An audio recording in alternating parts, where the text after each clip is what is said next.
The mogul's face contorted with rage when Sophia confronted him in perfect Arabic, exposing his whispered plan to eliminate a journalist. In that explosive moment, she transformed from invisible waitress to dangerous witness and his next target. Before we continue, don't forget to subscribe to the channel, like the video, comment where in the world you're watching from. Let's go. The crystal chandeliers of Le Palais restaurant cast a golden glow over white tablecloths and silver cutlery that sparkled like distant stars. Stafea Nasser moved between tables with the practiced grace of a dancer, balancing a tray of champagne flutes filled with bubbling liquid the color of pale sunlight. At 27, she had mastered the art of invisibility that all great servers possess, present when needed, absent when not, a shadow that anticipated needs before they were voiced. The restaurant hummed with the quiet murmur of wealth-hushed conversations about mergers and acquisitions, vacation homes in the Maldives, and children in Ivy League university. Le Palais catered exclusively to the elite, those who didn't need to check prices on the menu or calculate the tip. It was the kind of establishment where fortunes changed hands over dessert and business empires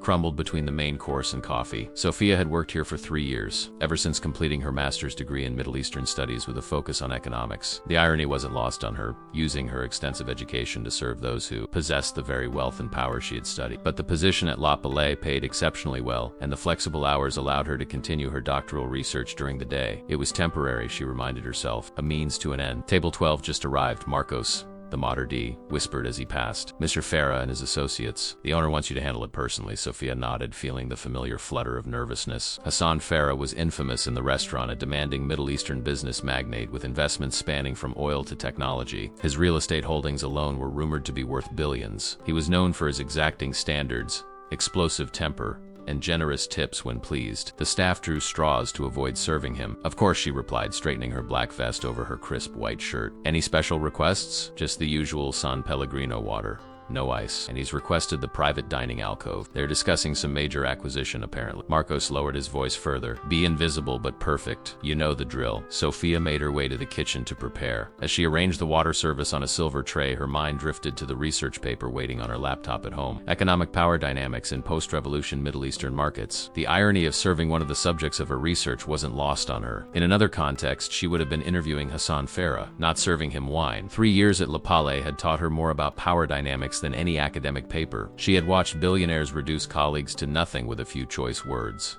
observed subtle hierarchies in seating arrangements, and witnessed deals worth hundreds of millions closed with nothing more than a handshake and a nod. Sophia approached table 12 with measured steps, her expression pleasantly neutral. Hassan Farah sat with his back to the wall, a position of dominance in any room. He was in his early 50s, with salt and pepper hair cropped close to his head, a neatly trimmed beard, and eyes that assessed everything with calculating precision. 3 men in equally expensive suits sat around him, their postures deferential despite their obvious wealth. Good evening, gentlemen, Sophia said, her voice modulated to be heard without intruding. Welcome to Le Palais. Farah barely glanced at her, continuing his conversation in Arabic while she poured water. Sophia kept her expression neutral as she caught fragments of the discussion, something about leverage, positions, and a reluctant board of directors. Her understanding of Arabic was flawless, though none of the men would suspect it from her appearance. With her olive complexion and dark hair, she could pass for Mediterranean, but few would guess that her mother had been Lebanese, raising Sophia bilingual before passing away when Sophia was 16. We'll have the 2015 Chateau Margaux, Farah said in English, dismissing her with a flick of his fingers without consulting his guests or looking at the wine list. The gesture made something twist in Sophia's stomach, not because she wasn't accustomed to such treatment, but because it reflected exactly what her research explored: the casual exercise of power as an unexamined right. Excellent choice, sir, she replied, retreating to retrieve the wine that cost more than her monthly rent. The evening progressed smoothly as Sophia orchestrated their meal with precision. She appeared with each course exactly when needed,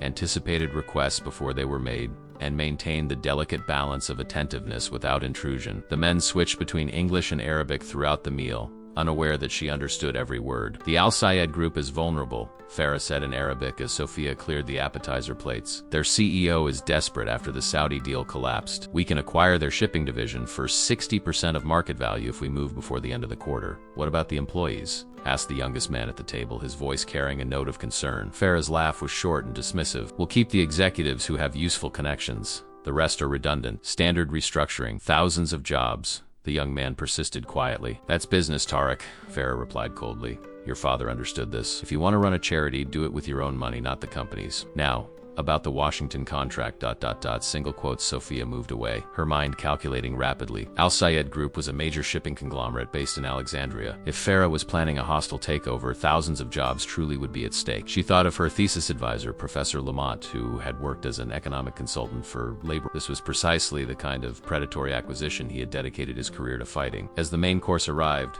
the atmosphere at the table intensified. Farah was laying out a strategy that sounded increasingly ruthless, even by the standards of high-level corporate maneuver. The board meeting is Thursday, Farah said, cutting into his perfectly cooked Wagyu steak. Once we present the offer, they'll have 24 hours to respond. Their chairman is weak. He'll fold rather than fight. The regulatory complications, began the older man to Farah's right. Are handled, Farah interrupted. I didn't spend $2 million on lobbying for nothing. The minister assured me personally that there will be no obstacles. Sophia felt a chill as she realized the implications. This wasn't just business. It sounded like corruption at the highest levels. And from the way Tara clearly Farah's son shifted uncomfortably in his seat, she wasn't the only one disturbed by the conversation. The meal continued, and with each passing moment, the details of Farah's plan became clearer. He wasn't simply acquiring a company. He was dismantling it, planning to sell off its assets while discarding its workforce, all while apparently bribing government officials to smooth the way. As Sophia brought the dessert menu, Farah's phone rang. He checked the screen, then stood abruptly.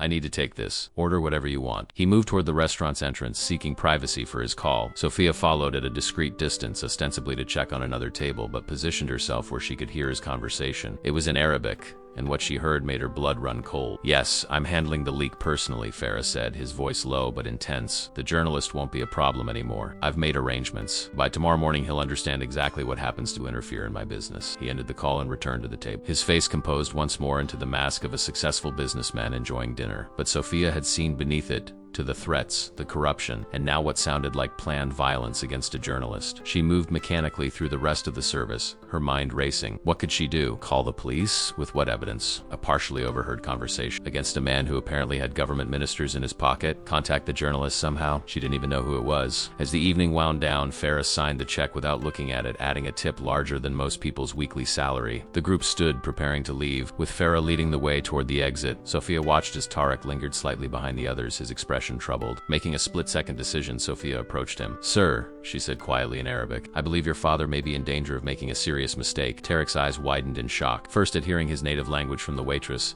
then at the content of her words. What did you say? He asked, also in Arabic. I overheard your father's conversation. If he's planning what I think he is, regarding a journalist, he could be facing international charge. Not even his connections would protect. Before Tarek could respond, Farah turned, noticing his son's delay. He walked back, irritation clear on his face. Tarek, what's keeping you? His eyes landed on Sophia with suspicion. Is there a problem? No, father, I was just... Sophia made a decision that would change the course of multiple lives, including her own. Rafara, she said in perfect, formal Arabic, I apologize for the intrusion, but I believe you should be aware that threatening journalists, as you did on your phone call, could constitute a serious criminal offense regardless of your political connections. The restaurant seemed to freeze. Waitstaff stopped in their tracks. Nearby diners looked up from their meals, and Hassan Farah's face transformed from confusion to shock to pure, unbridled fury. You dare, he began in Arabic, then switched to English, his voice rising. You were eavesdropping on my private conversations? Do you have any idea who I am? Sophia maintained her composure, though her heart hammered against her ribs. I understand exactly who you are, Mr. Farah. That's why I'm concerned. Someone in your position should be more careful about discussing criminal activities in public places. Farah's face darkened to a dangerous shade of red. He took a step toward her, pointing a finger mere inches from her face. You will regret this. By tomorrow, you won't have a job. By next week, you won't be employable in this city. The Materdi hurried over, his face pale with panic. Murrah, Farah, please. I'm sure there's been some misunderstanding. There is no misunderstanding, Farah spat. This woman has been spying on me. I want her fired immediately. Sophia stood her ground even as her professional training screamed at her to apologize, to retreat, to do anything to defuse the situation. But the researcher in her, the daughter of a woman who had fled political persecution, wouldn't allow it. Miss Farah, she said, still in Arabic, her voice steady despite her racing heart. I'm not spying. I'm simply someone who understands Arabic and is concerned about what sounds like a threat against a journalist. Perhaps if you explained that I misunderstood. The restaurant had fallen into a stunned silence. Every eye was fixed on the confrontation unfolding in the center of the dining room. Hassan Farah towered over Sophia, his expensive suit and commanding presence designed to intimidate, but Sophia remained steady, her stance firm despite the trembling she felt inside. "Mr. Farah," interjected Marcos, the mater d', stepping between them with the practiced diplomacy of someone accustomed to diffusing tense situations among the powerful. "Perhaps we could discuss this privately in the manager's office?" There's nothing to discuss," Farah snapped, switching back to English. "I want her terminated immediately, and I will be speaking with your owner about the kind of staff you employ, spies who invade the privacy of your most valued clients." Sophia felt a hand on her elbow. Marcos, attempting to guide her away from the scene. She resisted slightly, not finished. "I am not a spy, Mr. Farah," she said in English now, aware they had become a spectacle. "I simply understand Arabic because my mother was Lebanese, and I'm concerned about what sounded like a threat against a journalist. If I misunderstood, I apologize sincerely." The mention of her Lebanese heritage caused a flicker of something to cross. Farah's face reassessment, perhaps, or merely surprise. His son, Tarek, stood slightly behind him, his expression a complex mixture of embarrassment, concern, and what looked remarkably like respect. "Father," Tarek said quietly in Arabic, "perhaps we should go. This isn't the place." Silence. Farah cut him off. "I will not be lectured on propriety by a waitress or my own son." He turned back to Sophia, lowering his voice to a menacing growl. "You have made a serious error tonight. People who interfere in my business learn painful lessons." The threat hung in the air, plain enough that even those who couldn't understand Arabic could sense its weight. Sophia felt a chill run through her,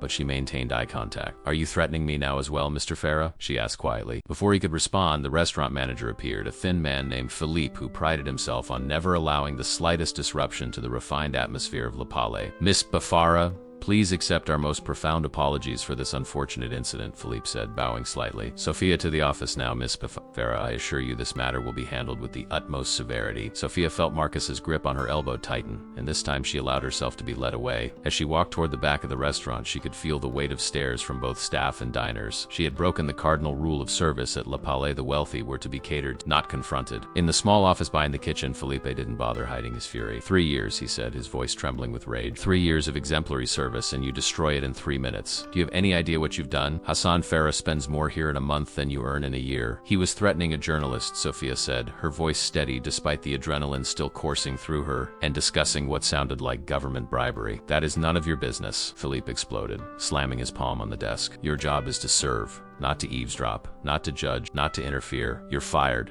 effective immediately. Return your uniform before you leave." Sophia had expected this. She nodded once, already mentally calculating her savings and how long they would last before she found another position. She hadn't planned to confront Farah. It had been an impulsive decision, but she couldn't bring herself to regret it. "I understand," she said simply. "No, I don't think you do," Philippe continued, his face flushed. "Farah isn't just any client. He owns shares in this restaurant. He knows everyone who matters in this city. You'll be fortunate to find work serving fast food after this." The threat wasn't empty. Sophia knew well how powerful men like Farah operated. They didn't just ruin careers, they salted the earth. Still, she held her head high as she walked to the employees' locker room to change. She had stood for something tonight. Whatever came next, she would face it. As she emerged from the restaurant's side exit 20 minutes later, dressed in jeans and a sweater with her uniform in a bag to be returned, a sleek black car pulled up beside her. The window lowered, and to her surprise, Tarek Farah looked out at her. "Miss ... single quotes, he hesitated. Sophia Nasser, Miss Nasser, please, may I speak with you for a moment?" His tone was respectful, nothing like his father's commanding bark. Sophia hesitated, caution warring with curiosity. "I don't think that's a good idea. Please, it's important." He opened the car door. 5 minutes, that's all I ask." Against her better judgment, Sophia slid into the luxurious vehicle. The interior smelled of fine leather and subtle cologne. Tarek instructed his driver to circle the block, then turned to face her. "I want to apologize for my father's behavior," he said in Arabic, "and to thank you." Sophia blinked in surprise. "Thank me?" Tarek ran a hand through his hair, a gesture that made him look younger, less polished. "What you did in there took courage, and you're right to be concerned. My father, his methods have become increasingly aggressive since my uncle's death last year." The journalist he mentioned, Malik Haddad, Tarek supplied. "He's been investigating corruption in infrastructure contracts. He's written several pieces suggesting my father's company secured deals through bribery. Nothing proven, but accurate?" Sophia pressed. Tarek looked away, his silence more revealing than words could have been. "I've been trying to shift our business practices since joining the executive team. Sustainable development, ethical contracting. My father sees it as weakness. The Al Sayed acquisition is his way of proving the old methods still work." "And Haddad? What did your father mean about making arrangements?" "I don't know exactly," Tarek admitted, "but I've seen his playbook before. Usually it starts with intimidation, threats to family members, pressure on employers. If that doesn't work, ... single quotes, he trailed off. "He escalates," Sophia finished for him. "Yes, is why I wanted to speak with you. You need to be careful. My father doesn't make idle threats. What's your connection to all that? Are you a student journalist and activist?" Sophia hesitated, unsure how much to reveal. "I'm a doctoral candidate in Middle Eastern economic development." My research focuses on labor ethics and corporate accountability. Tarek's eyes widened slightly. A waitress with a doctorate? Almost, she corrected. The restaurant pays well, and the hours let me research during the day, or they did until tonight. I'm sorry about your job. Sophia shrugged, though the reality of her sudden unemployment was beginning to sink in. I made a choice. A brave one, Tarek said quietly. Most people don't stand up to my father. Even I rarely do. The car completed its circle around the block, returning to the spot where it had picked her up. Tarek seemed to be wrestling with a decision. The board meeting is Thursday, he finally said. If my father succeeds with the Al Sayed acquisition, thousands will lose their jobs. The company will be stripped for parts. Can you stop it? Not alone. I don't have enough influence on the board yet. He paused. But with evidence of the ministerial bribes proof that the regulatory approval was corrupt, I might be able to force a delay, or even bring in international oversight. Sophia studied him carefully. Why are you telling me this? Because you clearly have principles, knowledge, and now, thanks to my father, you likely have motivation as well. He reached into his jacket and withdrew a business card, pressing it into her hand. My private number. If you want to help stop this, to protect both Hadid and the Al Sayed employees, call me. Sophia took the card, doubt clear on her face. How do I know this isn't a trap? Your father threatened me less than an hour ago. You don't, Tarek said simply. But consider this. If I wanted to help my father punish you, would I need to be so elaborate? He already has your name, knows where you worked, you stood up to him publicly. If revenge was the goal, it would be simple enough without this conversation. The logic was sound, but Sophia remained wary. And if I help you, what do you get out of it? Tarek's expression turned solemn. A chance to rebuild my father's company into something I'm not ashamed. My father built an empire through methods I can't condone. I want to transform it, not just inherit it. The driver cleared his throat discreetly, signaling that they had been parked for too long. Tarek nodded in acknowledgement. I should go, Sophia said, reaching for the door handle. Think about it, Tarek urged. A Dodds article is scheduled to publish on Wednesday. Whatever my father has planned will happen before then. And the Al Sayed board meets the day after. The timing isn't coincidental. Sophia stepped out of the car, the cool night air a stark contrast to the heated tension of the evening. As she shut the door, Tarek lowered the window one last time. One more thing, he said. How did you learn to speak Arabic so fluently? Most people study for years and never achieve your level of proficiency. Sophia's expression softened slightly. My mother. She believed language was the key to understanding people's hearts, not just their words. She taught me that true fluency means understanding the culture, the context, the unspoken meaning between the lines. Tarek nodded thoughtfully. She sounds like a wise woman. She was. Sophia replied simply. The past tense hung between them, an unspoken story. The window rose and the car pulled away, leaving Sophia alone on the sidewalk. Unemployed, potentially blacklisted, and now possibly entangled in a dangerous corporate power struggle between a corrupt father and his reformist son. She looked down at the business card in her hand. Tarek Farah, Executive Vice President, Farah International Holdings. Below the corporate contact information was a handwritten mobile number.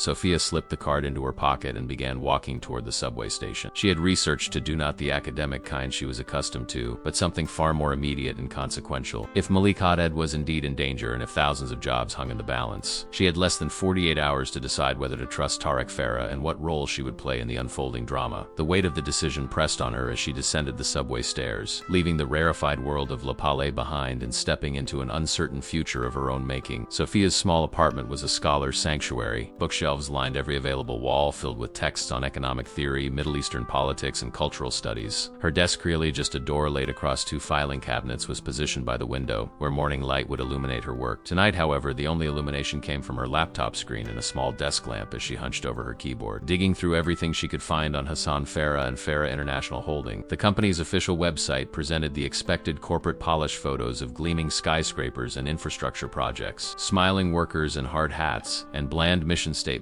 about innovation and excellence. More revealing were the financial news sites and business journals that tracked the company's acquisitions and expansions over the past decade. Farah International had grown aggressively under Hassan's leadership, absorbing smaller competitors at an alarming rate. Each acquisition followed a similar pattern. Promises of continued employment and investment, followed by massive layoffs and asset liquidation within months. The business press called it streamlining and eliminating redundancies. To the thousands who lost their lives, it was simply destruction. Sophia opened a new tab and searched for Malik Hadid. The journalist had an impressive body of work, primarily focused on corruption and infrastructure development across the Middle East and North Africa. His most recent series examined how certain companies secured contracts for major projects despite submitting higher bids than competitors. None of the articles named Farah directly, but the implication was clear for those who understood the industry. The most recent piece, published just a week ago, hinted at an upcoming expose that would provide documentation of bribes paid to government officials. The article promised evidence that would shake the foundations of several corporate empires built on corruption rather than competence. No wonder Farah was worried. If Haddad had actual proof of bribery, it could lead to international sanctions, criminal charges, and the collapse of carefully constructed business relationships. Sophia leaned back, rubbing her tired eyes. The digital clock on her microwave showed 3:17 a.m., but sleep was impossible. Her mind kept returning to the scene at the restaurant, to Farah's fury and Tarek's unexpected outreach. Was the son's apparent idealism genuine, or was this an elaborate trap? She picked up her phone and scrolled to a contact she hadn't called in weeks. Professor Lamont, her doctoral advisor. It was far too late to call, but she composed a text. Need to speak urgently tomorrow. Ethical dilemma related to research subject. Available for coffee? To her surprise, a response came almost immediately.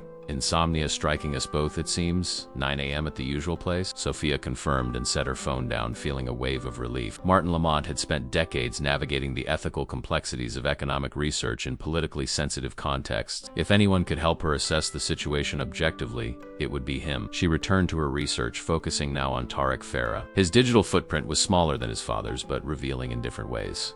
Where Hassan appeared in photos cutting ribbons at construction sites or shaking hands with government ministers, Tarek was photographed at sustainable development conferences and clean energy forums. His LinkedIn profile highlighted degrees from Oxford and Harvard Business School, followed by positions at an ethical investment fund before joining his father's company 3 years ago. An interview in a business magazine from last year quoted him discussing the need for corporate responsibility that goes beyond PR statements. The interviewer had asked if this philosophy sometimes conflicted with his father's more traditional approach. Tarek's diplomatic answer, different generations bring different perspectives, which ultimately strengthens our decision-making, revealed volumes in what it didn't say. By the time dawn broke over the city, Sophia had compiled a detailed dossier on both Farah's, the Al Sayed Group, and Malik Haddad's. She had also made a list of pressing questions for Professor Lamont. After a quick shower and change of clothes, she grabbed her notes and headed to their regular meeting spot, a small cafe near campus that served strong coffee and respected academic conversations enough to leave patrons undisturbed for hours. Martin Lamont already occupied their usual corner table when she arrived. In his mid-60s, with a trim white beard and perpetually disheveled tweed jacket, he looked every bit the academic he was. The worry lines around his eyes deepened when he saw Sophia's expression. "You look like you haven't slept," he observed as she sat down. "That's because I haven't," she replied,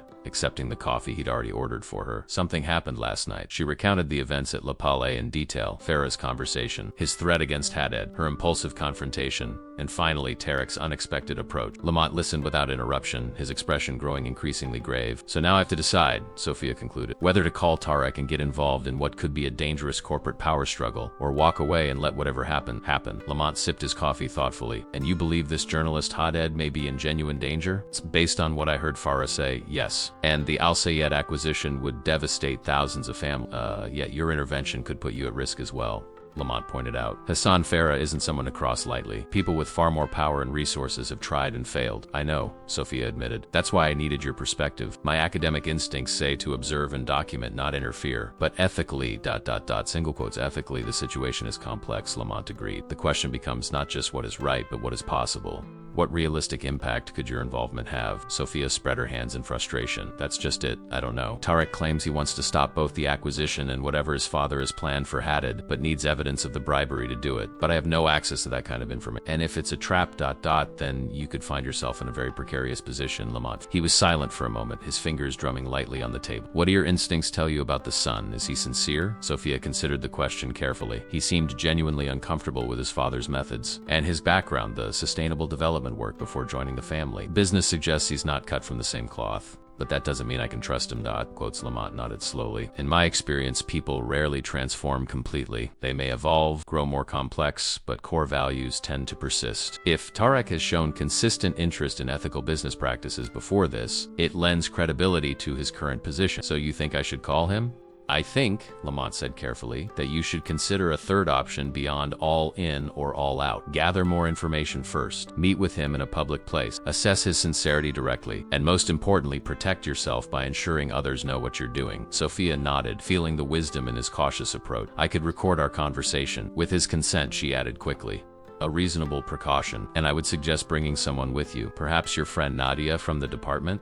The one with the legal background?" "That's actually brilliant," Sophia admitted. Nadia El-Sharif was not only studying economic development alongside Sophia, but had previously worked as a corporate attorney. She would spot inconsistencies I might miss, and her presence makes it clear you're not operating alone, Lamont added. It introduces accountability. Sophia felt some of the tension leave her shoulders. Having a concrete plan, even just a first step, made the situation feel more manageable. Thank you. This helps clarify my thinking. Just promise me you'll be careful, Lamont said, his expression serious. Academic curiosity is one thing. Corporate espionage is quite another. There are powerful interests at stake here. I will, Sophia assured him. Public meeting, full recording, Nadia as witness. If anything seems off, we walk away. After parting from Lamont, Sophia called Nadia, giving her a condensed version of events and asking for her help. To her relief, Nadia agreed immediately, her legal mind already analyzing potential angles and risks. With that support secured, Sophia finally called the number Tarek had given her. He answered on the second ring. Sophia, he said, her name a statement rather than a question. I wasn't sure you'd call. I'm not sure I should be calling, she replied. But if what you told me about Haddad and the Al Sayed acquisition is true, I want to help. However, she continued before he could respond. I need to proceed carefully. I'd like to meet you in person with a colleague present, and I want to record our conversation for everyone's protection. There was a brief silence on the line. That's more formal than I anticipated. It's non-negotiable, Sophia said firmly. Given the circumstances of our introduction, I think it's reasonable. Another pause, then, agreed. When and where? They settled on meeting at a university cafe that afternoon, neutral ground that offered both privacy and the security of a public space. As Sophia ended the call, she felt a mixture of trepidation and resolve. She had set the terms of engagement as safely as possible, but she was still stepping into treacherous water.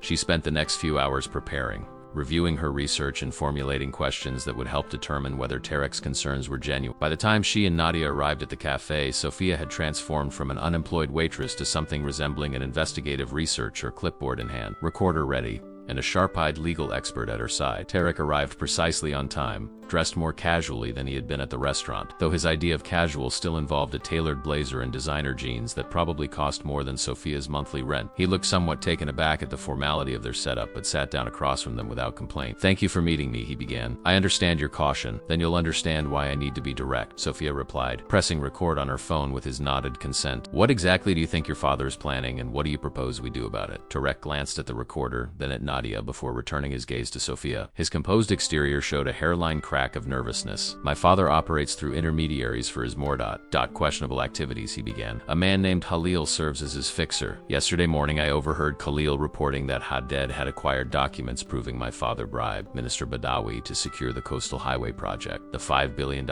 infrastructure contract. Nadia interjected, her legal background evident in her precise recall. There were questions about why Farah International received it despite submitting a higher bid than Al Sayed Construction. Tarek nodded. Exactly. My father paid Badawi $2 million through offshore accounts. Haddad somehow obtained bank transfer records. Sophia made a note. And what do you believe your father plans to do about this?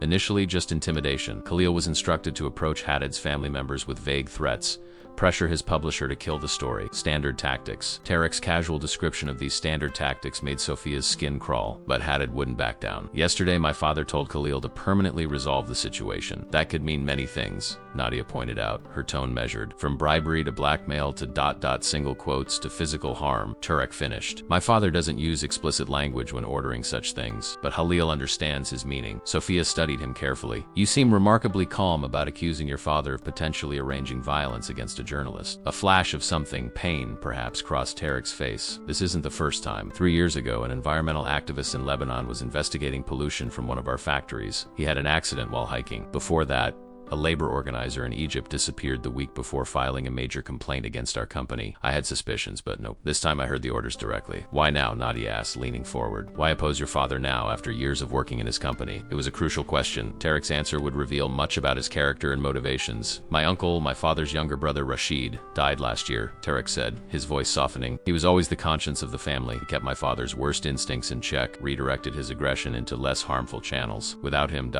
single quotes, he shook his head. My father has become increasingly ruthless. The Al Sayed acquisition isn't just business, it's personal vengeance against their CEO, who once refused to partner with him. He'll destroy thousands of lives to satisfy a grudge. Sophia exchanged a glance with Nadia, who gave a subtle nod. She found his explanation plausible. Let's say we believe you, Sophia said. What exactly do you want? I'm a doctoral student and an unemployed waitress. I have no access to corporate documents or insider information, but you do have academic credentials. Fluency in Arabic, and most importantly, no connection to either company, Tarek explained. Haddad won't talk to me, he'd assume it's a trap. But he might speak with an academic researcher interested in his work on corporate corruption, Sophia blinked. You want me to approach Haddad? To warn him first and foremost, Tarek clarified. His article is scheduled for Wednesday publication. Whatever Khalil has planned will happen before then. If Haddad goes into hiding or secures protection, it buys us time. And beyond that, Nadia pressed, if Haddad has evidence of the bribery and is willing to share it with you, I can use it to force an emergency board meeting, Tarek continued. Several board members have ethical concerns about my father's methods, but lack the courage to challenge him without concrete evidence. With proof of criminal activity, I can push for postponing the Al Sayed acquisition pending an internal investigation. It sounded reasonable, but Sophia remained cautious. Why not go to the authorities? Tariq's expression turned grim. Minister Badawi isn't the only official my father has in his pocket. A police report would disappear. International authorities might eventually investigate,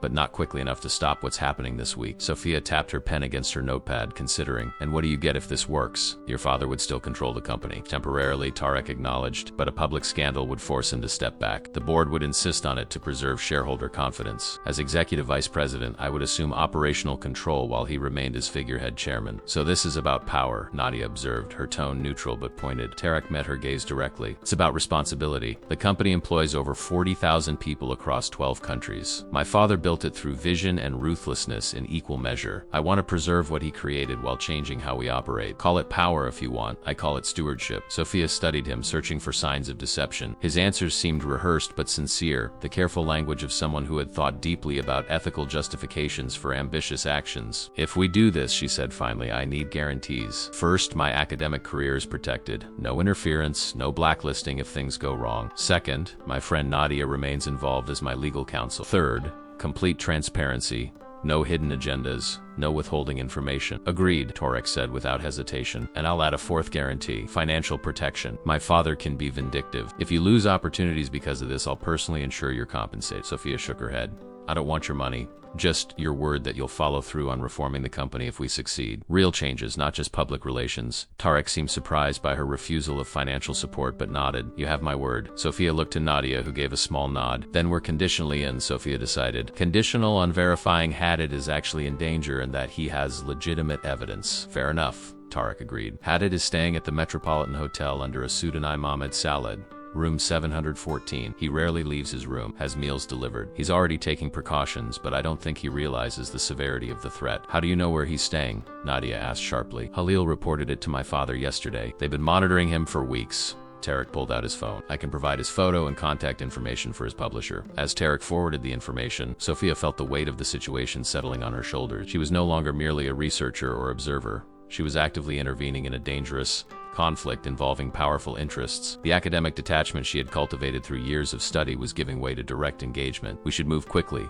Tarek advised, checking his watch. Khalil typically works fast once he receives final authorization. I'll try to meet with Haddad this afternoon, Sophia decided. Alone, she added when Tarek opened his mouth to object. He's more likely to trust me if I'm not associated with you. Be careful, Tarek warned. My father has people watching the hotel. I know how to spot surveillance, Nadia interjected. I'll accompany Sophia to the vicinity and make sure she's not followed. They finalized the details of their approach, with Sophia planning to present herself as a doctoral researcher interested in Haddad's work on corporate corruption, a cover that had the benefit of being entirely true. Tarek provided what information he had on Halil's methods and likely timeline, while Nadia outlined legal precautions they should take to protect themselves. As they prepared to leave, Sophia noticed Tarek's hands trembling slightly as he gathered his belongings. It was a small detail, but revealing beneath his polished exterior and articulate presentation, he was genuinely afraid. Whether that fear stemmed from concern for Haddad, anxiety about confronting his father, or simple awareness of the risks they were undertaking remained unclear. But the tremor humanized him, making Sophia slightly more inclined to trust his motivations. The Metropolitan Hotel occupied a middle tier in the city's hospitality hierarchy, not luxurious enough for tourists seeking opulence, but sufficiently anonymous and professional for business travelers. Its bland international style offered the perfect backdrop for someone wanting to blend in and disappear. Sophia approached the front desk alone, having separated from Nadia in the lobby. The cover story they had developed was simple but plausible. Good afternoon, she greeted the receptionist with a practiced smile. I'm looking for Mr. Ahmed Salad. I'm supposed to interview him for an academic journal. The receptionist checked her computer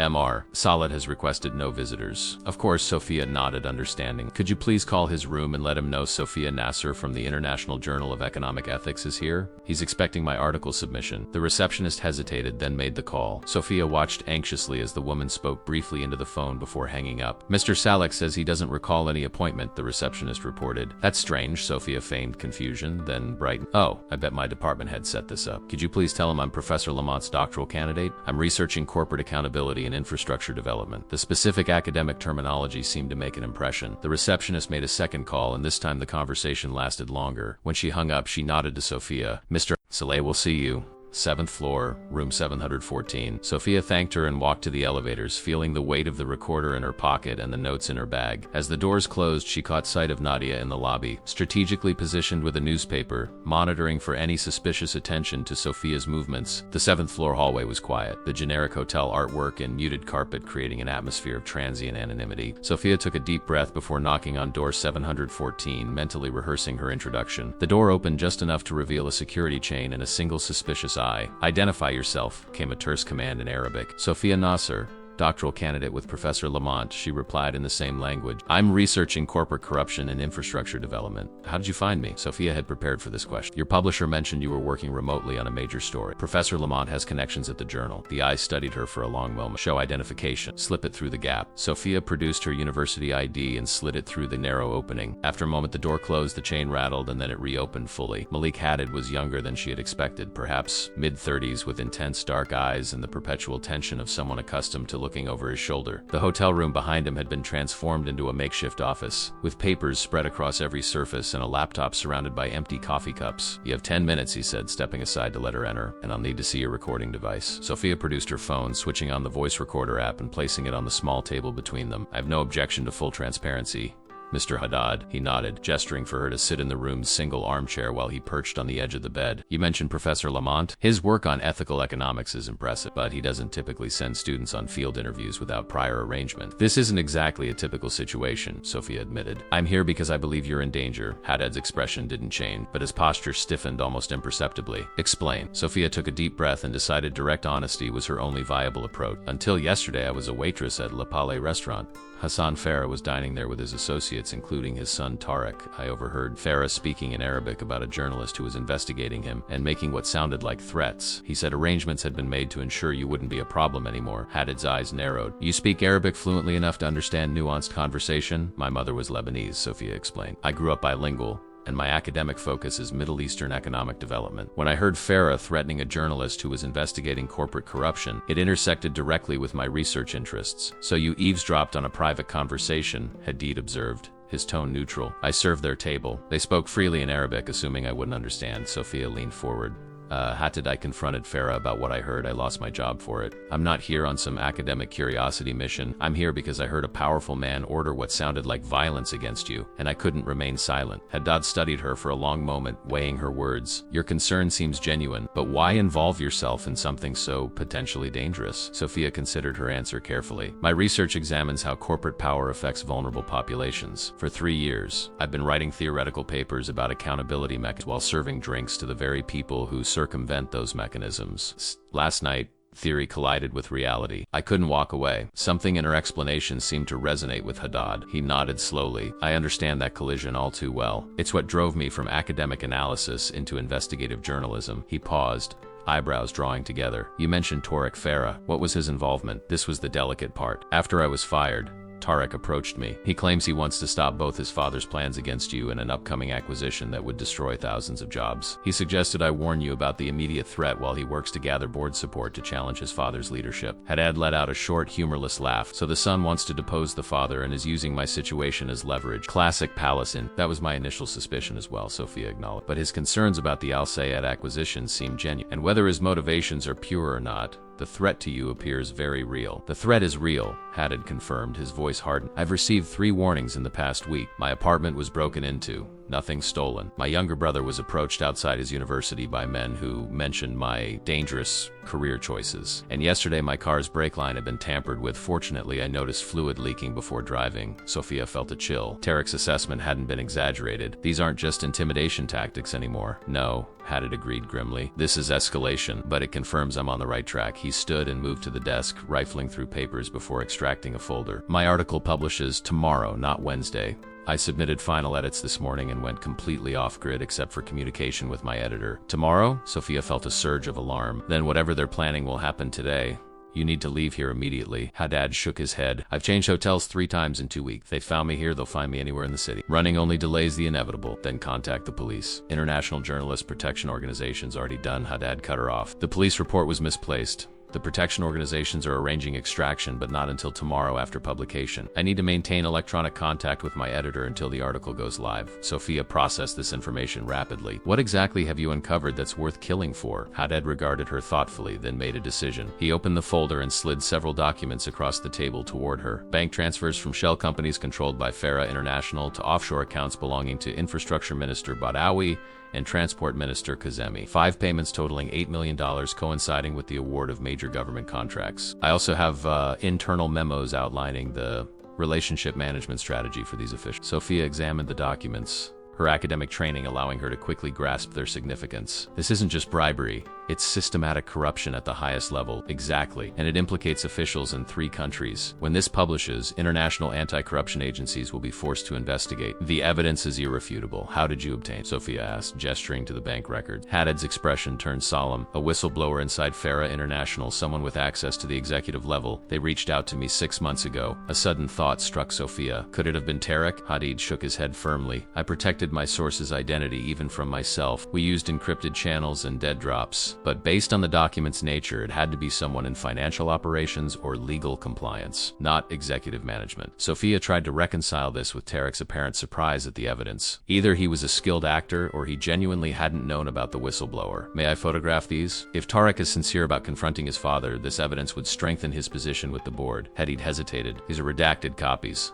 I can't risk the full document circulating before publication. He tapped a finger against the papers, thinking, but given the circumstances, having copies in another location could be a prudent backup. My editor has the originals, but redundancy has saved my work before. He allowed Sophia to photograph the redacted documents with her phone. As she did so, his expression grew troubled. I'm not convinced Tarek Farah is your ally. The timing of his approach is suspicious. Immediately after his father threatens me, suddenly he's a reformist seeking your help. It could easily be a ploy to track me through you. I've considered that possibility, Sophia admitted. That's why I brought a legal colleague with me who's monitoring the hotel entrance. We took precautions to ensure we weren't followed. A flash of respect crossed Haddad's face. You're more thorough than I expected. Still, familial dynamics in companies like Farah International are complex. Sons don't typically move against fathers unless they're certain of victory, which could explain why he needs your evidence, Sophia pointed out. Without proof of criminality, he can't hope to sway the board. Haddad conceded this with a nod, a plausible interpretation, but it doesn't address my immediate security concerns. Sophia thought quickly. What if we created a distraction, something that would cause Farah to delay whatever he's planned? If we can buy time until your article publishes ... Like what? Haddad asked, skepticism evident. Like evidence that his son is moving against him, Sophia suggested, the plan forming as she spoke. If Hassan discovered Tarek was gathering board support to challenge, his focus would shift from you to the internal threat. Haddad's eyes lit with understanding. Family betrayal would take precedence over a journalistic nuisance. It's psychologically consistent with his type of personality. Exactly. And it buys time for your article to publish and for protection organizations to extract you, but it potentially sacrifices Tarek, Haddad noted. Sophia paused, considering the ethics of deliberately putting Tarek in his father's crosshairs. He approached me knowing the risks, and if he's sincere about wanting reform, he must be prepared for eventual confrontation with his father. And if he's not sincere, Hadid pressed. If this is an elaborate trap, then he's already aligned with his father, and our deception changes nothing, Sophia reasoned. Either way, it creates confusion and delay in their camp while clarifying where everyone truly stands. Hadid's expression turned thoughtful.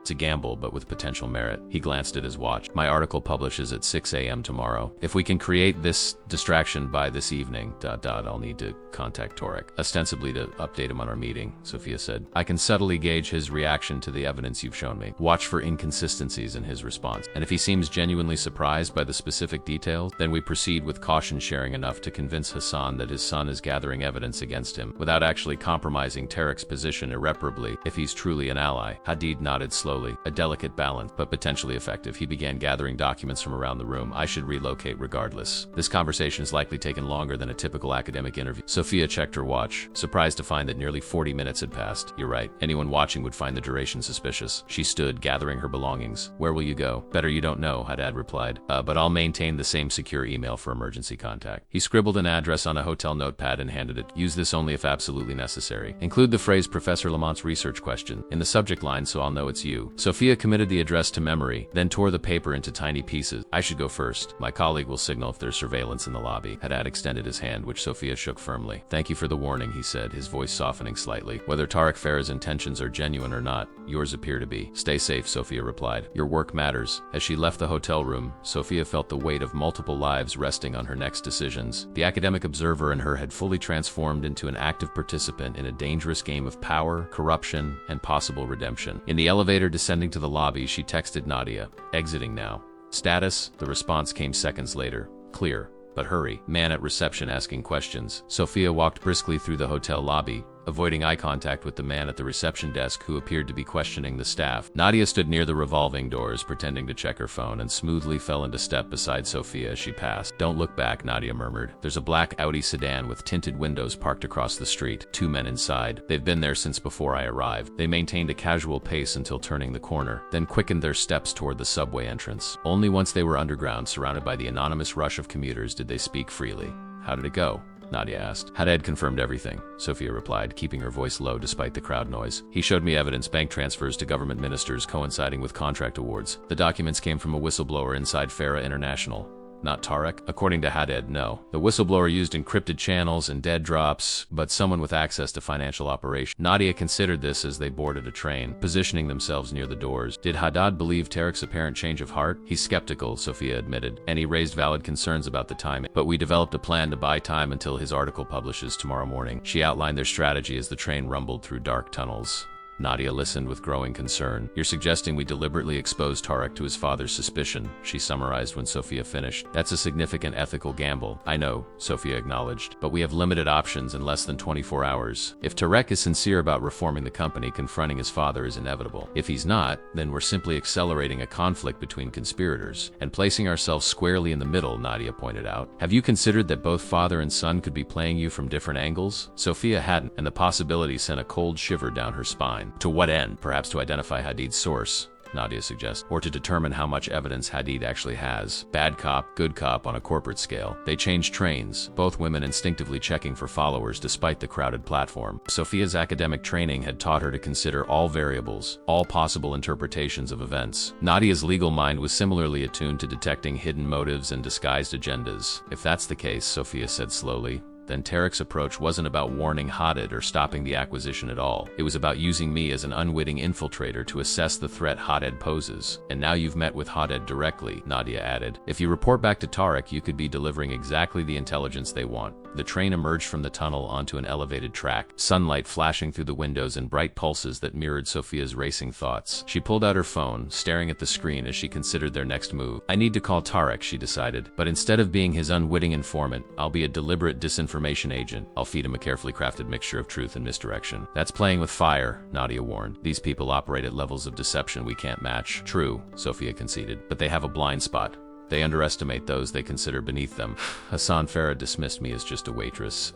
If Tarek shares that bias, he won't expect a sophisticated counter-manipulation from a graduate student. They exited at a busy commercial station and found a quiet corner in a coffee shop. Sophia composed a text to Tarek, met with Haddad. Urgent information to discuss. Can we meet at the university library in 1 hour? Public but private enough for conversation. His response came quickly. I'll be there. South reading room. Sophia showed the message to Nadia. What do you think? The university library is smart, Nadia approved. Cameras everywhere, witnesses, security. Minimizes physical risk, but what exactly are you planning to tell him? Sophia took out her notebook and began writing. A carefully constructed narrative that reveals enough truth to seem credible but withholds critical details. I'll tell him Haddad has evidence, but he's planning to leave the country before publishing buying time real tomorrow. I'll mention the whistleblower, but imply it might be his father's longtime assistant, directing suspicion away from the actual source. And what about the doc? I'll show him the redacted photographs as proof I met Haddad, but emphasize they're heavily censored. If he's genuine, this gives him something to take to the board. If he's working with his father, it reveals nothing they don't already know existed. Nadia nodded slowly. Delicate balance. but I still don't understand why you're willing to take these risks. This isn't just academic research anymore, Sophia. These are dangerous people. Sophia was silent for a moment, organizing her thoughts. When I was 12, my mother took me to visit her hometown in Lebanon. There was a small factory there that produced textile, the town's main employer. While we were visiting, a multinational corporation bought it, promised modernization and expansion. 6 months later, they stripped the equipment, sold the land, and left. The town collapsed economically. My uncle lost everything. She looked up at Nadia, her eyes hard with resolve. That corporation was a subsidiary of Farah International. This isn't just academic to me, it never was. When I heard Hassan Farah plotting the same thing for Al Sayed, it wasn't theory anymore. It was happening again, right in front of me. Understanding dawned on Nadia's face. You never mentioned this before. I compartmentalize well, Sophia said with a small shrug. It's how I survived serving champagne to the economic predators I study academically. But when theory and reality collided last night, something broke open inside me. I can't be a passive observer anymore. So this is personal, Nadia stated. It's both personal and principle, Sophia corrected. The personal connection just gave me the courage to act on my principles. Nadia reached across the table and squeezed her friend's hand. Then let's make sure you survive this principled stand. I'll be monitoring from nearby during your meeting with Tarek if anything seems off. I'm calling campus security immediately. They spent the next 40 minutes refining Sophia's approach, developing contingency plans, and establishing emergency signals. By the time they left for the university library, Sophia had transformed from an impulsive whistleblower into a strategic operator with clear objectives and boundaries. The university library was a massive limestone building in the neoclassical style. Its interior a soaring space of dark wood, green reading lamps, and the comforting scent of books. The south reading room was smaller and more intimate than the main hall, with private tables separated by wooden partitions. Sophia arrived early, selecting a table with clear sight lines to both exits and positioned where their conversation wouldn't be overheard. Nadia took position in the adjacent reference section, ostensibly browsing economic journals while maintaining a discreet watch. Tarek arrived precisely on time, dressed casually in a blazer and open-collared shirt that still screamed wealth in its perfect tailoring and subtle quality. His eyes scanned the room with practiced efficiency before settling on Sophia. She noted the tension in his shoulders, the slight darkness beneath his eyes suggesting stress or lack of sleep. "Thank you for coming," Sophia said as he sat across from her. "Your message suggested urgency," he replied, keeping his voice appropriately low for the library setting. "Were you able to meet with Haded?" Sophia nodded. "He was suspicious but agreed to speak with me. What I learned complicates our situation." Tarek leaned forward. "How so?" He showed me evidence of the bribery bank transfers to ministers Badaway and Kazemi through offshore accounts, internal memos outlining the relationship management strategy. Sophia kept her eyes fixed on Tarek's face, watching for reactions. "The documentation came from a whistleblower inside your company." A flicker of surprise crossed Tarek's features, quickly controlled. "Did he identify the source?" "He was careful not to," Sophia replied, "but based on the nature of the documents, he believes it's someone in financial operations or compliance. Though he mentioned your father's executive assistant has access to all correspondence. This last detail was pure fabrication, a tripwire to see if Tarek would seize on false information. His reaction would be telling." "Yasmin?" Tarek looked genuinely startled. "She's been with my father for 20 years.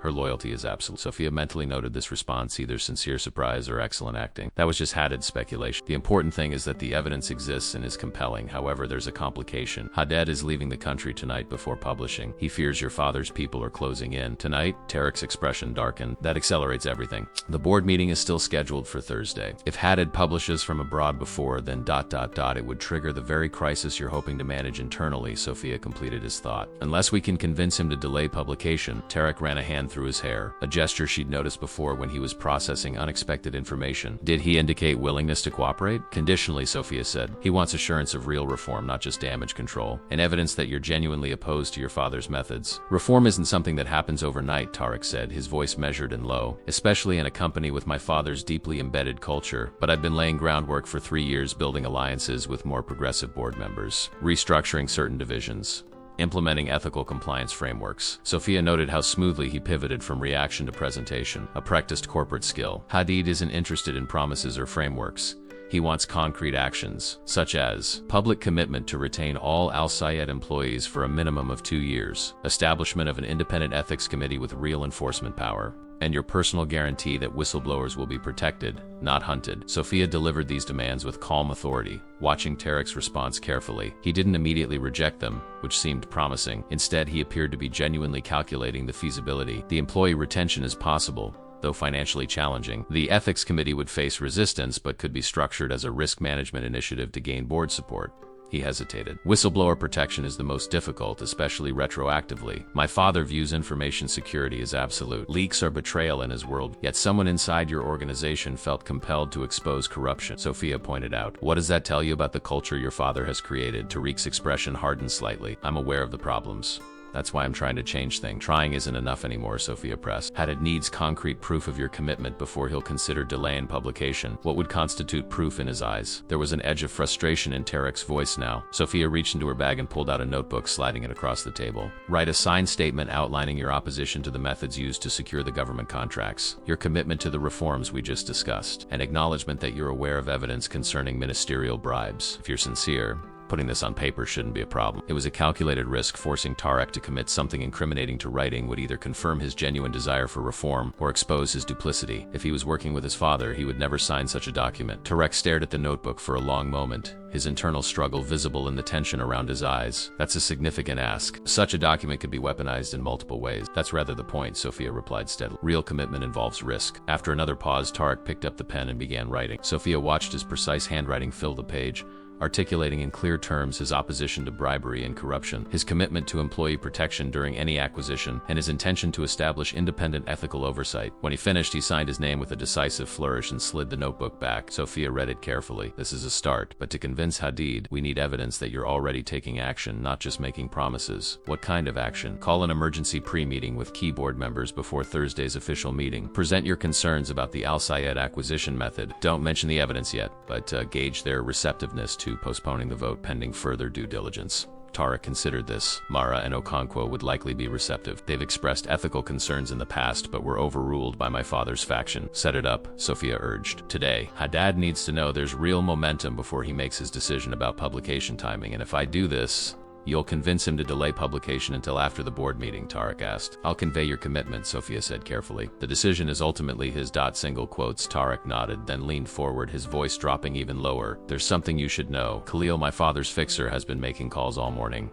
I overheard him mentioning a cleanup operation scheduled for tonight. Whatever they're planning for Hadad, it's imminent. Sophia felt a chill. If this was true, their timeline had just compressed dramatically. How reliable is this information? I heard it directly. I was in my father's office earlier reviewing acquisition documents when Khalil called in. My father put him on speaker. He often does this to demonstrate his total control over situation. Tariq's expression darkened. They didn't use Hadad's name explicitly, but the context was clear. Sophia glanced toward Nadia, who had shifted position to maintain line of sight while appearing engrossed in a thick volume. I'll need to warn Hadad immediately. Be careful, Tariq cautioned. My father's surveillance network is extensive. That's why I suggested meeting here at university buildings are one of the few places not infiltrated by his security team. And how would you know the extent of your father's surveillance capabilities if you're not part of his inner circle? Sophia challenged. Because I've been mapping them for years, Tariq replied, an edge entering his voice. Know your enemy, especially when that enemy is your own father. Trying to gauge his sincerity. Either he was genuinely working against his father's corrupt methods, or he was executing an elaborate performance designed to identify threats to the family business. His willingness to sign the statement suggested the former,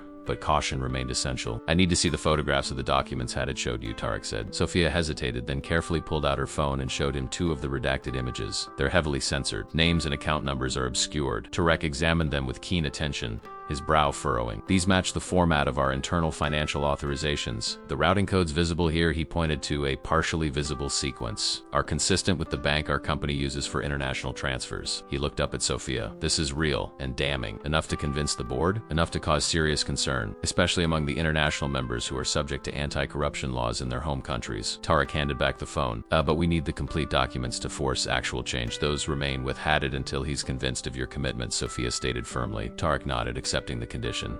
He checked his watch, an understated timepiece that probably cost more than Sophia's annual tuition. I need to go. I'll arrange the board pre-meeting for this evening and text you the details. He stood, then hesitated. And there's something else you should know about my father. When he feels threatened, he becomes extraordinarily dangerous. Not just to his enemies, but to anyone he perceives as disloyal. Including his son? A shadow crossed Tariq's face. Especially his son. The higher the expectation, the greater the punishment for betrayal. It's why I've moved carefully all these years. Yet you're willing to move against him now, Sophia observed. Why? Because some lines can't be crossed, even in my family, Tariq replied. Threatening journalists, corrupting ministers, these were concerning but ultimately business tactics in his mind. But what he's planning for Al Sayed is different. It's personal vengeance masked as business, and I can't be complicit in destroying thousands of families to satisfy my father's ego. The intensity in his voice seemed genuine. Sophia found herself wanting to believe him, despite her academic skepticism and Nadia's warning. Be careful, she said, and stay in touch. After Tarek left, Nadia joined Sophia at the table, sliding into the chair he had vacated. Well? Sophia asked. No obvious surveillance. No one following him in or out. Nadia glanced at the notebook. He actually signed a statement?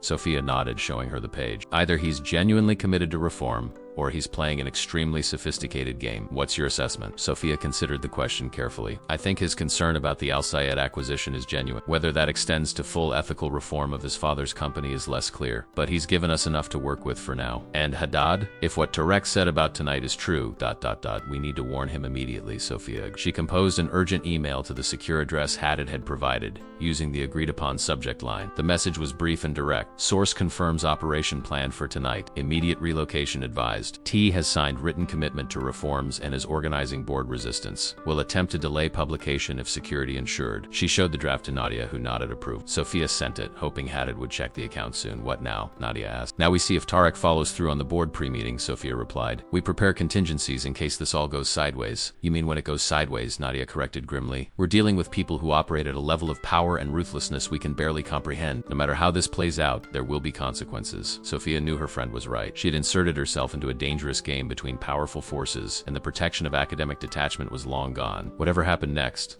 she was now fully invested, not just professionally, but personally. I need to contact Professor Lamont, she decided. If something happens to us, someone else needs to know the full story. As they left the library, Sophia couldn't shake the feeling that they were crossing a threshold from which there would be no easy return. The academic researcher and the unemployed waitress had transformed into something else entirely, a player in a high-stakes conflict with life-altering implications. And somewhere in the city, Hassan Farah was undoubtedly planning his next move, unaware that his most significant opposition might not be the journalist he was targeting, but his own son. The 47th floor of Farah Tower was silent except for the soft hum of climate control and the occasional ping of an elevator arriving at a distant bank. Hassan Farah stood at the floor-to-ceiling windows of his corner office, hands clasped behind his back, watching the city below with the detached interest of someone observing an ant colony. In the reflection of the glass, he could see Khalil seated in one of the leather chairs, waiting patiently for permission to speak. Khalil was a valuable asset precisely because he understood the power of silence. Unlike most people who rush to fill quiet moments with nervous chatter, Khalil could remain still and attentive for hours if necessary. It was one of many qualities that made him indispensable. The journalist? Hassan finally asked, not turning from the window. Everything is arranged, Khalil replied, his voice soft but clear. He's still at the Metropolitan. Our people are in position. We wait for your final authorization. Hassan nodded slightly. And the waitress? More complicated. She's been difficult to track since leaving the restaurant. We know she's a graduate student at the university studying economic development under Professor Martin Lamont. She lives alone in an apartment on Westfield Street. No immediate family in the city. Not a random server then, Hassan mused. An academic who happened to be working in a restaurant. Interesting. There's more, Khalil continued. She was observed entering the Metropolitan Hotel this afternoon, where she remained for approximately 40 minutes before departing. The timing suggests a meeting with Haddad. Hassan turned sharply, his face hardening. Confirmed? Not directly. Hotel security cameras are on a closed system, but the circumstantial evidence is strong. Hassan walked to his desk, a massive slab of polished obsidian that dominated the center of the room. He pressed a button on his phone console. Yasmin arranged for Miss Sophia Nasser to receive an invitation to my home for dinner tonight. Frame it as a reconciliation following our unfortunate misunderstanding. Yes, Mr. Farah, came the immediate response. Hassan looked up at Halil. If she's inserted herself into this situation, I want to understand why. Academic curiosity, political motivation, or something more personal. She may decline the invitation, Halil pointed out. Then we move to less pleasant alternatives, Hassan replied coldly. But I prefer to begin with civility. It's more efficient. Khalil nodded, then hesitated before speaking again. There is one other matter, sir. Tarek has called an informal meeting with several board members for this evening. Mara, Okonkwo, and Steinberg have confirmed attendance. Hassan's expression didn't change, but the temperature in the room seemed to drop several degrees. Interesting timing. What's the stated purpose? Pre-discussion of the Al Sayed acquisition. He's framing it as preparation for Thursday's formal vote. Which members specifically? The three I mentioned, plus he's reached out to Davidson and Al-Fahim. Hassan absorbed this information silently. The specific combination of board members was telling. All had expressed varying degrees of concern about aggressive acquisition strategies in the past. They represented the more cautious faction within the company leadership. Where is my son now, he asked. He left the university library approximately 30 minutes ago. He's currently en route to the Westside Conference Center where the meeting is scheduled. The university library? Hassan's eyes narrowed. Was he alone? No, sir. He met with someone for approximately 45 minutes. We're working to identify the waitress. Hassan cut in, the pieces clicking into place. Sophia Nasser, confirm it. Khalil made a brief call, speaking too quietly for Hassan to hear the conversation. When he hung up, his expression confirmed the suspicion. It appears so, sir. The description matches. Hassan was silent for a long moment, his mind working through the implications. The waitress who spoke fluent Arabic and confronted him about his private conversation, the journalist with evidence of the ministerial bribes, and now his son, meeting secretly with the waitress and organizing board members known for their ethical concern. It seems, Hassan said finally, his voice dangerously calm, that my son may have made some unfortunate choices regarding his loyalties. Sir, it could be innocent, Khalil suggested. Perhaps he's simply trying to manage the situation after the restaurant incident by meeting with the very person who created the situation. Without informing me? Hassan shook his head. No, Khalil, my son has chosen sides, and not mine. He walked back to the window, gazing out at the cityscape as dusk began to settle. Modify our plans. Continue monitoring the journalist, but take no action yet. I want to understand the full scope of this coalition before responding, and Yasmin's invitation to Ms. Nasser becomes a priority. If she won't come voluntarily, find a way to encourage her cooperation. And Khalil? My son's meeting? I want every word recorded. As Khalil left to implement these directives, Hassan remained at the window, his reflection now harder to discern as darkness fell. The betrayal of a stranger like Haddad was expected, even predictable, but his own son? That required a different kind of response entirely. Across the city, in a sleek glass and steel conference center, Tarek Farah was facing his own moment of truth. The 4 board members he had managed to convene on short notice sat around a polished oval table, expressions ranging from curious to concerned. Thank you all for accommodating this unusual request, Tarek began, his manner professionally cordial despite his inner tension. I wanted to discuss certain aspects of the Al Sayed acquisition before Thursday's formal meeting. Victoria Mara, a sharp-featured woman in her 50s with 3 decades of international finance experience, leaned forward. What aspects specifically, Tarek? The financials look solid based on the preliminary reports. Tarek nodded. The financials reflect the potential asset value, certainly, but I've become concerned about certain methodologies employed in orchestrating the acquisition, as well as the post-acquisition strategy. Samuel Okonkwo, the newest board member and head of their African operations, frowned slightly. Methodologies? Could you be more specific? The pressure tactics being applied to Al Sayed's board, Tarek clarified, and the planned dismantling of their operations with minimal retention of personnel. David Steinberg, the oldest member present, sighed heavily. This is hardly new, Tarek. Your father has always been aggressive in acquisitions. It's how we've grown to our current position. Aggressive is one thing, Tarek replied carefully, but we've received information suggesting some of the regulatory approvals necessary for this acquisition may have been obtained through problematic channels. A tense silence fell over the room. All 4 board members understood the implication without requiring explicit language. Bribes. Corruption. What kind of information? Mara asked, her voice dropping. I'm not at liberty to share specific details yet, Tarek hedged, but it's credible enough that I believe we should postpone the acquisition vote pending a more thorough compliance review. Steinberg leaned back, studying Tarek with narrowed eyes. You're moving against your father's flagship acquisition. That's a significant step. I'm advocating for proper due diligence, Tarek corrected, to protect the company's long-term interests. If everything is above board, the delay is merely prudent. If not, single quotes, he let the implications hang in the air. The board members exchanged glances, a silent communication born of years working together in the complex political environment of international business. Your father won't take this well, Okonkwo observed. No, Tarek agreed. He won't. Mara tapped her pen against her notepad. We'd need at least 3 more votes to force a postponement against Hassan's wishes. Davidson might join us. Al-Fahim is a possibility. But the others... If I presented evidence of impropriety in securing the regulatory approvals, Tarek pressed, concrete documentation, another silence heavier than the first. That would change the equation, Steinberg finally acknowledged. But Tarek, you need to understand what you're doing here. This isn't just about one acquisition. If you're challenging your father's methods at this level, it's a fundamental power shift. I'm aware, Tarek said quietly. But there are 15,000 employees at Al Sayed, families who depend on those jobs, communities built around their operations. At some point, the human cost outweighs the financial gain. Noble sentiments, Mara said, not unkindly. But this is business, not charity. It doesn't have to be either or, Tarek argued. Ethical business can still be profitable, less extractive, more sustainable. It's the direction the entire industry is moving. The conversation continued for another 40 minutes, with Tarek carefully building his case for postponement without revealing the full extent of what he knew or suspected about his father's methods. By the end, he had secured tentative support from all 4 members, contingent on seeing evidence of regulatory impropriety before Thursday's vote. As the meeting concluded, Tarek felt both relief and mounting anxiety. He had taken a concrete step against his father's plans, but without burning all bridges. The delicate balancing act he had maintained for years was now tilting decisively toward open opposition. Yet he had no illusions about the danger this represented. His phone vibrated with an incoming text. It was from Sophia. Urgent. No response from Haddad. Need to verify his safety. Call me. Tarek felt a chill.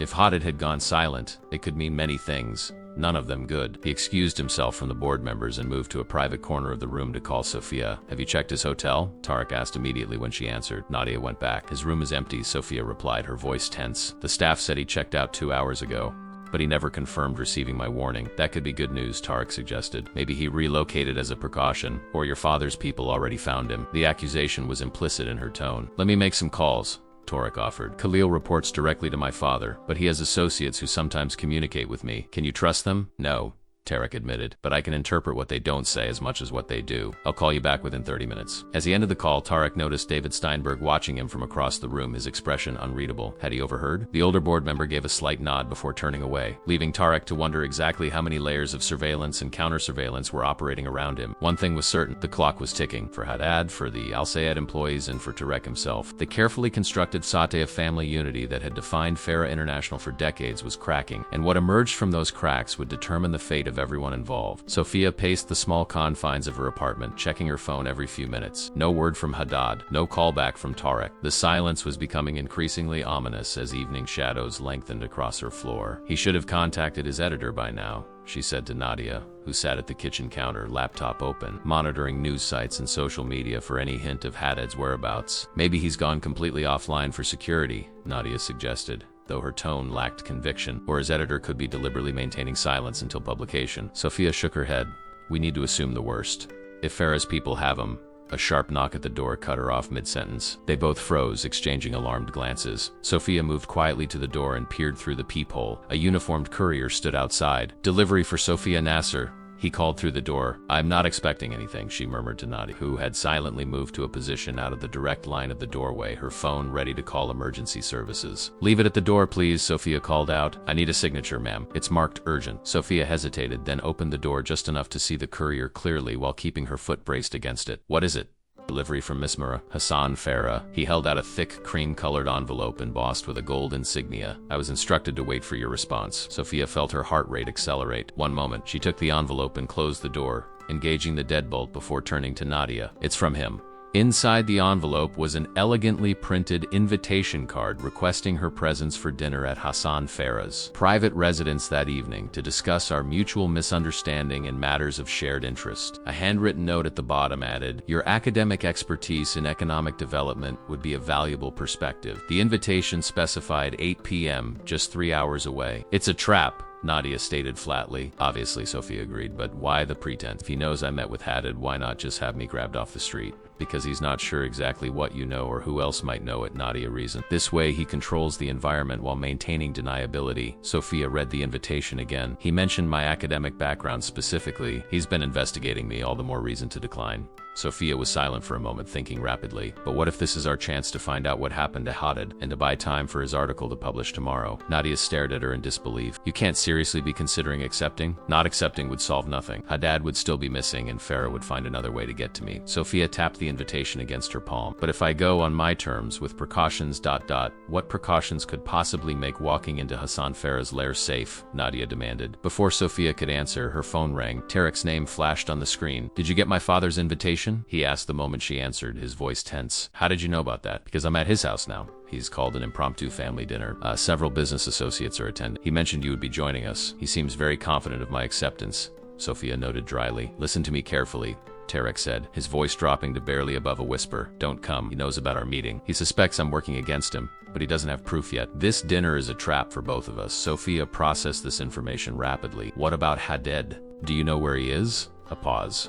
I can't speak freely, but I made inquiries. There's been no ... operation ... executed yet. That's all I could confirm. Relief flooded through Sophia, though it was tempered by the yet in Tarek statement. So Haddad might still be safe, just in hiding? It's possible. My father seems more focused on you and me at the moment. Another pause, and then Tarek's voice became even more urgent. Sophia, I need to know, did Hadid give you copies of the complete documents, not just the redacted versions you showed me? The question raised immediate red flag. Why do you ask? Because they're the only leverage that matters now. If my father gets his hands on them before they're published, he'll bury the evidence and eliminate everyone involved. Sophia exchanged a glance with Nadia, who was watching her intently. I don't have the complete documents, she answered. Only what I showed you. Tarek swore softly. Then we have nothing to force my father's hand. The board members won't act without conclusive evidence. That HS article publishes tomorrow morning, Sophia reminded him. We just need to buy time until then. If he's still alive to publish it, Tara countered grimly. Someone's coming. I have to go. Please. Sophia, don't come to this dinner. It's not safe. The call ended abruptly. Sophia lowered the phone, her mind working through possibilities and risks. Well, Nadia asked. He says Hadid hasn't been captured yet, but he couldn't confirm his safety either. Sophia turned the invitation over in her hand. And he warned me not to accept the dinner invitation. For once, I agree with him, Nadia said firmly. Sophia moved to the window, looking out at the darkening city. But what if this is our only chance to ensure Hadid's article gets published? If I can keep Farah focused on me for the evening, it might give Hadid the window he needs. That's an insane risk to take, Nadia protested. You're not trained for this kind of situation. You're a researcher and a waitress, not a spy or a negotiator. I know, Sophia acknowledged, but I'm also the only person who has directly confronted Farah and surprised he underestimates me. That's an advantage. Nadia shook her head in frustration. Even if you go, which I still think is madness, what's your plan? Walk in and stall for time while hoping Hadid publishes his article. That's not a strategy. It's a suicide mission. Sophia turned from the window, determination settling over her features. Not if we prepare properly. Farah wants information. What I know. Who else knows it? And where the evidence is. As long as he thinks I have value in that regard, he'll keep me talking. And once he decides you don't have what he wants, by then it will be too late, Sophia said. The article will have published. Nadia studied her friend's face, recognizing the set of her jaw that indicated a decision had been made. You're really going to do this, aren't you? Yes, Sophia said simply, but I need your help to make it as safe as possible. For the next hour, they developed a plan that included multiple layers of protection. Sophia would share her location in real time with both Nadia and Professor Lamont. She would activate the recording function on her phone before entering Farah's residence. Nadia would compile a comprehensive file of everything they knew and schedule it to be sent to multiple journalists and authorities if Sophia didn't check in at specified intervals. And take this, Nadia said, handing Sophia a small, disc-shaped device. It's a personal alarm. Press the center twice and it emits a 130 decibel siren. Not a solution, but a distraction if you need to create chaos quickly. As Sophia prepared to leave, changing into a modest but professional dark blue dress that projected confidence without ostentation, Nadia made one final appeal. It's not too late to reconsider. We could go to the authorities, tell them everything we know. Sophia shook her head. With what evidence? Overheard conversations and secondhand information? Against one of the most powerful men in the country? They wouldn't act in time, if at all. She checked her appearance in the mirror, securing her hair in a simple but elegant knot at the nape of her neck. The waitress uniform was gone, as was the casual student attire. The woman reflected back at her appeared poised, confident, and determined, someone prepared to face a business titan on his own territory. If I'm not back by midnight or if I miss a check-in, send the file, Sophia instructed, embracing her friend briefly. And thank you for everything. Just come back safely, Nadia replied, her voice tight with worry. Whatever happens with Hadid's article or the Al Sayed acquisition, none of it is worth your life. The car Farah had sent, a gleaming black Mercedes with tinted windows, waited at the curb. The driver, stone-faced and silent, held the door open as Sophia approached. As she settled into the luxurious leather seat, she felt the weight of her phone in her purse, already recording, and the small panic button concealed in her palm. The drive to Farah's estate took them out of the city, through exclusive suburbs where mansions sat back from the road behind security gates and manicured landscaping. Finally, they turned onto a private drive that wound through immaculately maintained grounds before revealing a sprawling residence that managed to be simultaneously ostentatious and tasteful, a physical manifestation of Hassan Farah's specific brand of power. The car stopped at the main entrance, where a uniformed staff member opened Sophia's door and gestured toward the imposing double doors of polished wood and wrought iron. Mr. Farah is expecting you in the main salon, Miss Nasser, he informed her with practiced deference. Sophia took a deep breath, centering herself. She had served champagne to the powerful at Le Palais,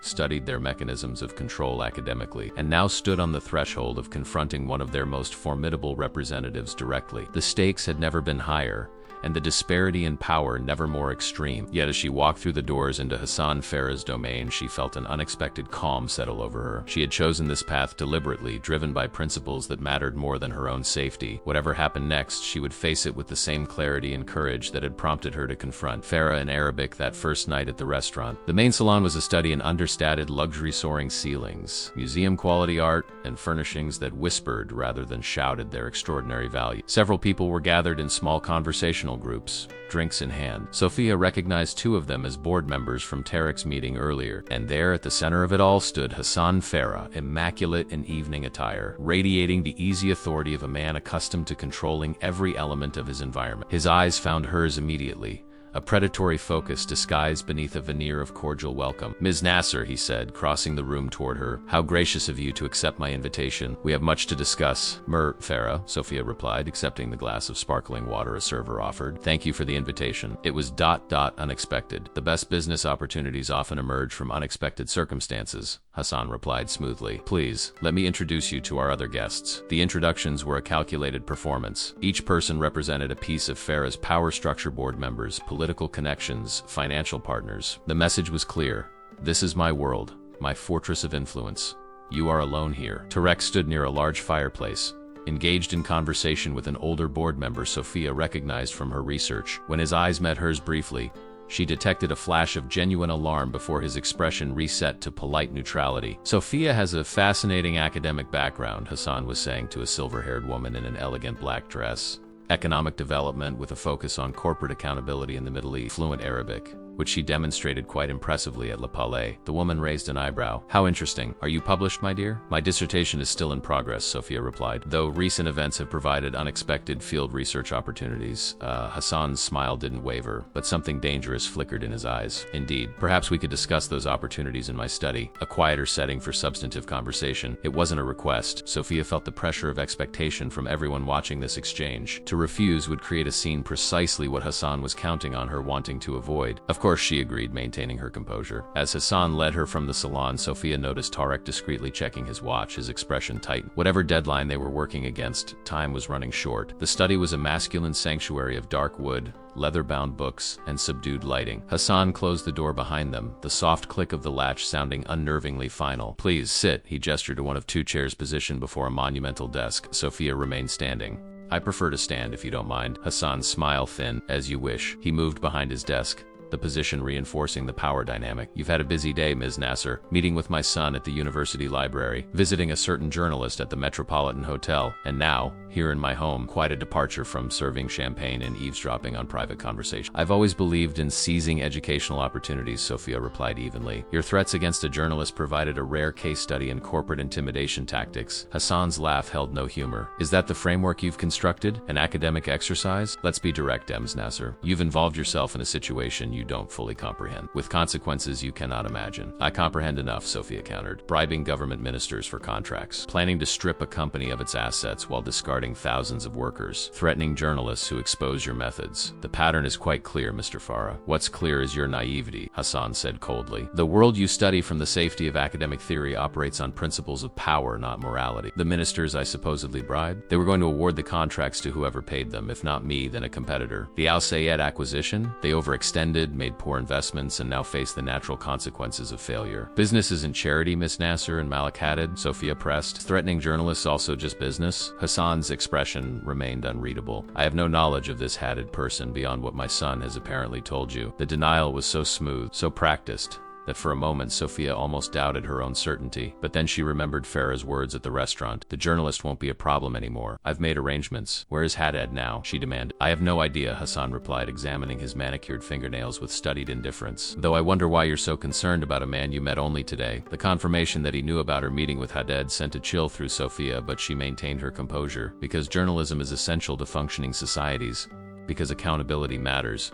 "Noble sentiments," Hassan observed. "But let's discuss what really matters right now. Haddad supposedly has documents evidence of these alleged bribes. You've seen them. I want to know exactly what they contain and where the originals are located." Sophia felt the conversation shifting into even more dangerous territory. "I don't have that information." "I think you do," Hassan countered, his tone hardening. "And I think you fail to appreciate the severity of your situation. You are in my home, surrounded by my people. Your academic credentials won't protect. Your righteous indignation won't save you. Only complete honesty might." The threat was unmistakable. Sophia's hand moved imperceptibly toward her purse where the panic button waited. But before she could reach it, the study door opened. Tarek entered without knocking, his expression tense but determined. "Father, the Steinbergs are asking for you. Something about their daughter's engagement to the minister's son." Hassan's eyes narrowed at the interruption. "Tell them I'll be out shortly." "Actually," Tarek said, stepping fully into the room, "there's something more pressing we need to discuss. All of us." He closed closed the door behind him and moved to stand beside Sophia, a gesture of alliance that didn't go unnoticed by his father. Hassan's expression darkened. "You disappoint me, Tarek. I had hoped your meeting with Miss Nasser was a misguided attempt at damage control, not outright betrayal." "It's not betrayal to want better for our company," Tarek replied. "The Al Sayed acquisition as you've planned it is destructive and unnecessary. The board members I spoke with agree. A few weak-willed board members won't stop what's already in motion." Hassan dismissed. "By this time tomorrow the acquisition will be announced, and Al Sayed will be ours to dismantle as we see fit." Sophia felt her phone vibrate in her purse. A text. She couldn't check it, but hoped it was news from Nadia. "And what about Haded's article?" she asked, keeping Hassan's attention on her while Tarek moved slightly to one side. "The evidence of ministerial bribes? That publishes tomorrow morning as well." Hassan's smile was cold. "Number, Ms.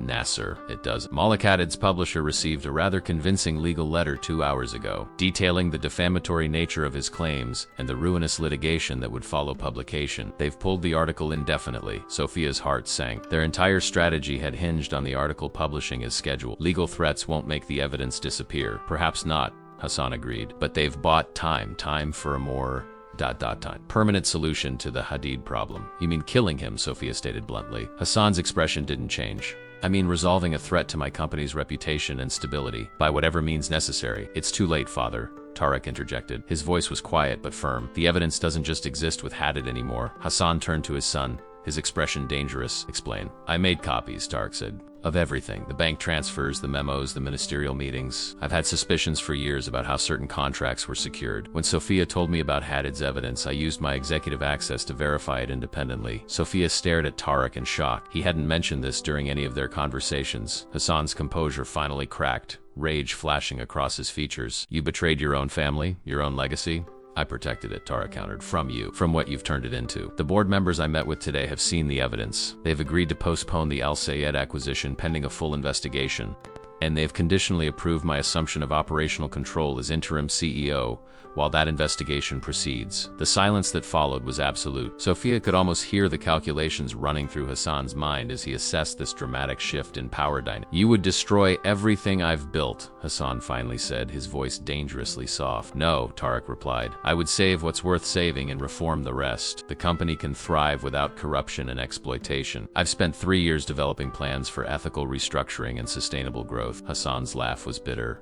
"Ethical restructuring? You sound like a naive academic, not a businessman." He shot a venomous glance at Sophia. "Her influence, no doubt." "Actually, it was Uncle Rashid's influence," Tarek correct. "He spent years trying to moderate your worst impulses before his death. This is what he would have wanted, what he tried to achieve but couldn't while you held absolute power." Hassan's face contorted with fury. For a moment, Sophia thought he might physically attack his son. Instead, he reached for the phone on his desk. "Khalil," he barked when the call connected. "My study immediately." Sophia tensed, hand moving toward her panic button again. Tarek stepped closer to her, a subtle protective gesture. "That won't be necessary," Tarek said calmly. Khalil was detained by federal authorities 20 minutes ago, along with the men he sent after Hadid. Hassan froze, the phone still in his hand. "What have you done?" "What you taught me to do," Tarek replied. "Secure my position before making my move. The difference is, I did it legally. The evidence of corruption was enough for a preliminary investigation. The recorded threats against Hadid were enough for immediate intervention." Sophia's phone vibrated again. This time she risked glancing at the screen. A text from Nadia. "Hadid safe. Article publishing through international outlets at 6 a.m. Federal agents requesting your statement." Relief washed through her, followed by a surge of triumph. They had succeeded against seemingly impossible odds. Hadid was safe. The article would publish. The Al Sayed employees would keep their jobs. And Hassan Farah's corrupt empire was crumbling before her eyes. Hassan sank slowly into his chair, the reality of his situation finally dawning. "You'll never make it work," he said to Tarek, contempt mixing with disbelief. "The board will fracture. Our partners will abandon us. The company will collapse without my leadership." "Perhaps," Tarek acknowledged, "but I'd rather try building something ethical than continue profiting from corruption." As if on cue, the study door opened again. 2 men in dark suits entered, expressions professionally neutral but postures alert. "Miss Farah," one addressed Hassan, "we have some questions regarding certain financial transactions with Minister Badawi and Minister Kazemi." Hassan's gaze shifted from the federal agents to his son, and finally to Sophia. In Arabic, he spoke directly to her, his voice low and venomous. "You, a waitress. You started all of this with your interference." Sophia held his gaze and replied in the same language, her voice steady. "No, Mr. Farah, you started it with your arrogance. You never considered that someone you dismissed as insignificant might understand every word you said. That was your first mistake. Your second was believing power makes you untouchable," as the agents led Hassan from the study. The empire he had built through decades of ruthless ambition began its transformation. The waitress who had stunned him with fluent Arabic in a moment of confrontation had catalyzed a reckoning that would reshape everything he had created. Outside, as dawn broke over the city, Sophia stood beside Tarek on the terrace of the mansion, watching the first light touch the distant skyline. "What happens now?" she asked quietly. "Months of legal proceeding, corporate restructuring, damage control," Tarek replied. "The company will survive, but in a different form, more ethical, more sustainable." "And you? Are you ready to lead that transformation?" Tarek considered the question seriously. "I've been preparing for years, though I never expected it to happen like this. I'll need advisors who understand ethical economic development." He glanced at her. "People with both academic knowledge and practical courage." Sophia smiled slightly. "Are you offering me a job, Mr. Farah?" "I'm suggesting a partnership," he corrected. "Your expertise, my resources. Together we might actually change how business is conducted in this region." As Sophia considered his proposal, she thought about the journey that had brought her here, from serving champagne at Le Palais to helping dismantle a corrupt corporate empire, all because she had the courage to speak truth to power in a language the powerful didn't expect her to know. "I'll consider it," she said finally. "After I finish my dissertation. It seems I have quite a case study to write."